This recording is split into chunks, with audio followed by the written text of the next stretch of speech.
বিসমিল্লাহ। Hi guys, সবাই কেমন আছেন? আশা করি ভালো আছেন। এখানে আমি মুরগির বুকের যে মাংসটা থাকে সেই মাংসটা তেজপাতা, লবণ এবং দারচিনি দিয়ে সিদ্ধ করে নিয়েছি এবং কাঁটা চামচ দিয়ে সুন্দর করে আস্তে আস্তে ছাড়িয়ে নিচ্ছি। আমার ছাড়ানো হয়ে গেছে। এখানে পেঁয়াজ কুচি, মরিচ কুচি এবং রসুন কুচি, আর এখানে করেছি বিস্কিটের গুঁড়ি, আর এখানে আলু ব্লেন্ডার করেছি। সব উপকরণ দিয়ে এখন আমি সুন্দর করে মাখিয়ে নিব। সব ধরনের মই মশলা নিয়েছি: পেঁয়াজ, মরিচ, রসুন, জিরা, হলুদের গুঁড়া, মরিচের গুঁড়া, লবণ, বেকিং পাউডার এবং শাহি মশলা। এই সব মশলা দিয়ে সুন্দর করে মাখা করে নিব। মাখানোটা যত ভালো হবে আপনার চিকেন ফিঙ্গারটা খেতে ততই মজা হবে।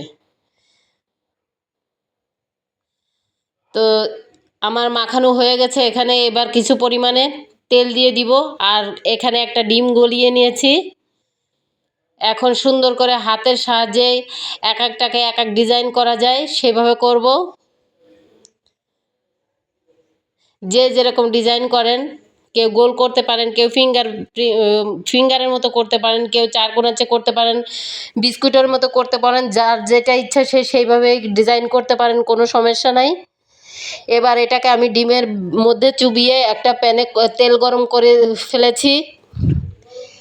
ডিমে চুবিয়ে এবং সেই বিস্কিটের গুঁড়ির মধ্যে সুন্দর করে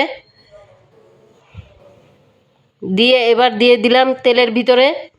তো আমার একটা পাশ হয়ে গেছে, দেখেন কত সুন্দর লাগছে। তো আমার নাস্তাটা পুরো কমপ্লিট। এভাবে একবার চিকেন ফিঙ্গার করে খেয়ে দেখবেন কেমন লাগে। এখানে শসা এবং টমেটো হলে আরও মজা লাগতো, যদিও আমার কাছে নেই। আমার কাছে যেটা ছিল সেটা দিয়ে আমরা খাচ্ছি। তো ভালো থাকবেন।